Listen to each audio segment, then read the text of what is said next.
Cody Van Kuren, fat loss mentor, transforming 9 to 5ers into 6 pack achievers. Huh. So just getting straight into it. So I definitely am going to be dropping your link to your application and Yeah. to your content and the show notes as well as into the video upload of this episode. But just kind of want to dive straight into it, kind of your Sure. journey.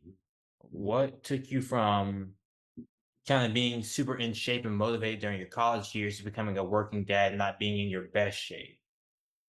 Yeah, man. I mean, it's one of those things. My actual fitness business and my fitness journey is kind of the pivotal point was actually kind of the same. I was super in shape in high school and outside of high school.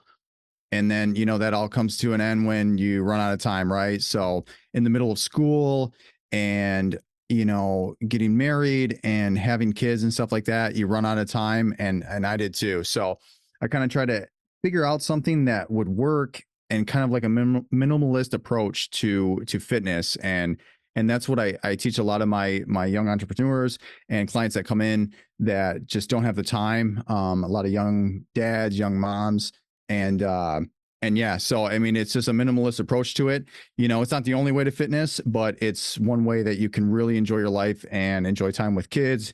um Hit it hard with the business and really hit it hard that way. So yeah, so that's kind of how it started. And I'm glad you bring that up because a lot of people, when they bring up fitness, it comes down to time. Like, I just don't have the time to stay fit. But if you think about it, you don't have the time to not stay fit. If you're not in shape or at least healthy, you can't do anything else. Right. And it's a big thing, man. It's something that you kind of have to come to the conclusion that, we only live one life, and it's time to live it to the fullest, and whether it's your business, whether it's 9 to 5, right? We do everything as hard as we can. And it's, yeah, again, same thing with fitness, man. There's a certain point in your life where you just have to, you don't live forever. So it's important to live life to the fullest. And fitness is part of that. So you mentioned a point that kind of made you realize what you needed to take to make that pivotal moment. So you know why others come to you, and I know while we started working together, I realized, hey, I don't have those organized sports like I did in school that kind of kept me in shape. I can't do it consistently on my own, even with a gym membership behind me. Tons of people have memberships, but don't necessarily Sure. do so. Um, Right. so that's kind of what brought us together. So how do you kind of help people reorganize and kind of realize those pivotal moments? Yeah. And it's tough. A lot of times you kind of have to, somebody's already thinking about getting in shape and they'll get on a call with me or whatever. And, I'll kind of explain to them, just the benefits. And, one of those things is like, if, you know, for some reason, and it's hard to explain, but if you start getting your body in shape, you start getting your fitness in check and everything, stuff just starts to fall in place, man. And I swear it's one of those things. It's hard to explain, but it happens, and you kind of have to figure that out as far as when it's time to change. You do have to figure that out on your own. I just help people kind of realize, hey, look at yourself 12 months down the road. Are you going to be happy with the way you are now? Right. And it's usually just comes down to it's time, it's time to make a change. It's time to hit it. And I help people along with that. So, All right. And then what lessons have you learned from your transformation that you would just want to pass on to other people? yeah, I would say the biggest thing is you don't need to live in the gym, right? Like I said before, when I was super in shape, I was living in the gym. I don't have, I didn't have any obligations back then, and you could just live in the gym. I was in the gym twice a day and eating chicken, broccoli, and rice, and and hitting that, right? But you don't need to do that, right? All you need is 3 days a week. You need to hit your calories and protein, get your steps in, and that's like 80% of it, right? If you can do that, stay consistent, that's like 80% of it, like I said. So realizing that and organizing that and just sticking to it is huge. And I'm glad you brought up consistency because that's going to transition to our next topic, talking about the business side of things. And you're in the Sure. fitness business.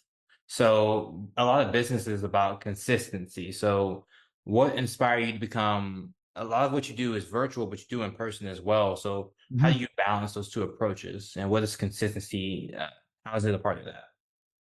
Yeah. So, and being able to balance that. So, biggest thing with the business, whether it's business fitness, or even content creation, right? You have to block out time, right? And you have to block out time for each thing, right? And being training people in person versus training people online, I have the luxury of training. I can do both with a client, right? Like my hybrid program, if people are close to me, I can train them in person, and then they have the access to my remote program as well, all in one. So just finding time, I block out, like, so Saturday mornings, I train all my clients in the morning, Saturday mornings, and then I'll do like daily check-ins after that, or and then I have Wednesday afternoons for video creation, content creation. So just blocking out that time and is the biggest thing, right? So I would say blocking out time, get this done no matter what, and be done with it. Right. And how would you say your customers are or your clients are? Would you say it's mostly those 9 to 5ers that you mentioned, or is it more so business owners, or how is it broken down a little bit? Yeah. So right now, I got what, 12 clients right now. Most of them are, I got a few business owners, but I got most of them are actually going into a school program, which I know a lot about. I work in physical therapy, and the program is insane. It's super hard. And what got me through that was, as far as fitness wise, what got me through that was that minimalist approach. And it really does work. So a lot of my clients are going into hard, tough school programs and just dialing it back, getting those 3 days in, and making sure that I'm there to kind of keep them accountable is the biggest thing. So I would say a lot of students. I got some business owners, and then I've got young moms and dads that just want to get back in shape after having kids, and they're just having a hard time finding time. So All right, so that's a pretty diverse group of clients. How do you cater to those different needs? Because they're all going to be pretty different. Those schedules are going to be pretty different. yeah. And those conversations are going to be different, especially accountability. So how do you handle that? Yeah. So each one's different, man. And it's one of those things where, that's where we kind of dial it in. When I first meet with them, I'll kind of take a look at their schedule. I'll program that. I'll write it out. I'll let them track nutrition for a week or two, and then I'll kind of come in and just will make minor tweaks. That's why I don't love giving meal plans out, because you don't always have meal plans, right? So I'll kind of tweak what you're already doing, and then we'll just make minor tweaks like that, and just dial that in. So yeah, it works with everybody, and that's why people reach out for fitness coaches, is because they just don't have the expertise on how to structure their day, and they just need that little bit of accountability too with it. So Okay, awesome, awesome. Now, a lot of our listeners are going to be either students or young professionals or even parents too, trying to start something on the side. So, balancing a very diverse or varying schedule is just part of their lives. Um, and managing a fitness routine is going to be a big part of that, but also juggling a business as well as being a parent. So, how do you manage all of that? yeah, it's tough. Like I said before, blocking time, and getting into those routines, getting into that consistency. I'd hit my workouts in the morning, and I don't ever hit them in the afternoon, because afternoon's scheduled for something else, right? So being consistent in blocking that time out is everything. So, and that's, I help people with that too, finding the time. Look at Monday, Wednesdays, you have baseball practice at this time, right? You can't do anything else then. So finding that and then blocking out that time is the biggest thing. Yeah, it's huge. And me personally, so what I will, like I said, I'll work out in the morning. I have Wednesdays that I use for content creation, and then kind of get that all done. I'll have I'll write out my scripts. I use an app called Notion, and then it has all the columns. I keep it all organized for content creation, because that's super tough to keep organized and stuff. So just blocking out those schedules of my day. Yep. And I'm glad you brought up Notion. It's going to kind of get into our last topic here, just social media and just influencing other people to be successful and whatever that means to them. So, how do you measure success of your social media content and its impact on your business and your clients? Yeah, and that's tricky. It's tricky because, like, I'm not a huge, like, social media guru or anything, but what I try to do is, as far as actual metrics, I watch time's huge, right? Because, like, the biggest thing is, like, if people aren't watching your stuff, if nobody watches it, it doesn't matter, right? So you could have the best content, best educational content, but the problem is, if no one sees it, you can't. It doesn't matter, right? So a lot of times I will kind of ride the line between being a little controversial with fitness content and then, but also being very educational. And everything I say is not, it's not spews for views. It's all accurate. It's all either experiences that I have or research based or whatever it is. But kind of riding that line and just getting people in that way is huge with that. So Yeah, that's actually what led me to you, actually. I know I found you yeah, I was searching for personal trainers, and then I looked at some of your content. I was like, you know what, this guy seems cool. And then here we are a yeah, month later. Um, yeah, cool, man. and then you mentioned Notion as one of the major platforms you use to just kind of track everything and just keep everything organized. Yeah.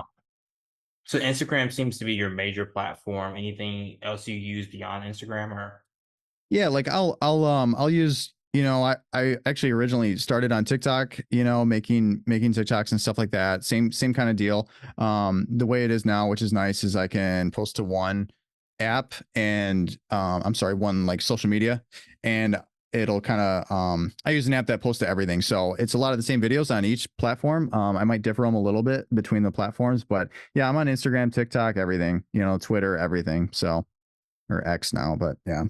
yeah. And then any specific strategies that have been particularly effective for you growing your audience as well as just your client base in general that other people may want to adopt? Yeah. So I mean, like I said, writing that line about kind of being controversial and being truthful and informational is huge. It really is because I really do believe everything I say, and I just like I said, try to ride that line between those two, and it works to get views, to get followers, and just because that's kind of the way I am, and it's helped me a ton. So just being blunt, being yourself, being 100% yourself. Don't try and cater to certain groups or individuals because it's never going to work. You're never going to make everyone happy. And this is what I believe in.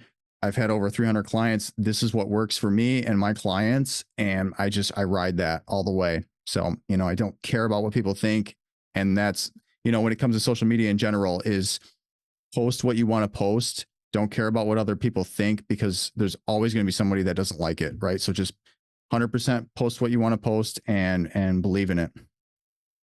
I'm glad you mentioned the not caring what people think because feedback is just part of being present online. It is what it is. But not only do you gotta take it with a grain of salt, sometimes you just don't have to take it and kind of ignore the noise. Um, and then with that said, that's pretty much my last question. Is there anything else you wanted to add in there? No, yeah, I mean, when it comes to, I guess I kind of break it down. Like when it comes to fitness, you don't have to live in the gym. You don't have to eat chicken, broccoli, and rice. You can do a minimalist approach to me and still get in great shape, right? 80% of your results can be kind of what I was talking about before. And you don't have, like I said, you don't have to live in the gym. And when it comes to social media, like I said, post what you want to post, believe in it and post it. Don't worry about what other people think. If people believe in you, they'll message you, they'll DM you, and then when it comes to running a business, I don't think we talked that much about what, one thing I wanted to point out is like when I first started my business, I walked into my corporate company and had an envelope on my desk that said basically you're laid off. We don't know how long it's going to be. We don't know if you're going to come back, right? So I was already wanting to try and do something on my own, but that kind of pushed me. And basically what I'm getting at is, you should always be trying to do something on your own. Find your passion and see if you can make a side hustle from it, whatever it is, be working on something for yourself, something self-sufficient, because a lot of times, you know, um, I hate to say it, but a lot of these corporate companies, they don't care about you. Not to say I'm negative, but they don't, and it's always good to have something that you're passionate about and try and make money with it with a side hustle or something. Yeah. So always try and be self-sufficient with something, work on something. Yeah, I definitely appreciate that, and that's true. It is what it is. At a certain point, you're seen as an asset, and sometimes assets are discarded or at least Right. forgotten. So Right. that's very true. And actually, the person I spoke to yesterday, that was kind of what prompted him to go into what he's doing now, which is real estate. He got laid off during COVID, though in many companies he would have been seen as a critical role, which is interesting. So Right. just And that's the thing, man. It's like, and even if you, so say you did have your corporate job you can still be working on something, right? He could have still been studying, and not that he didn't, but like say you were somebody that was at a corporate company and you're like, man, I really like real estate, I really try and want to get into it. There's no reason you can't be doing that and your corporate job, right? There's always room, there's always time. All you can always make time 100% to work on something. All right. Well, again, folks, this is Cody Van Kuren, Fat Loss Mentor. Once again, Cody, thank you for your time. And Thanks, man. see you guys on the next episode. All right, we'll see you, bud. Thank you.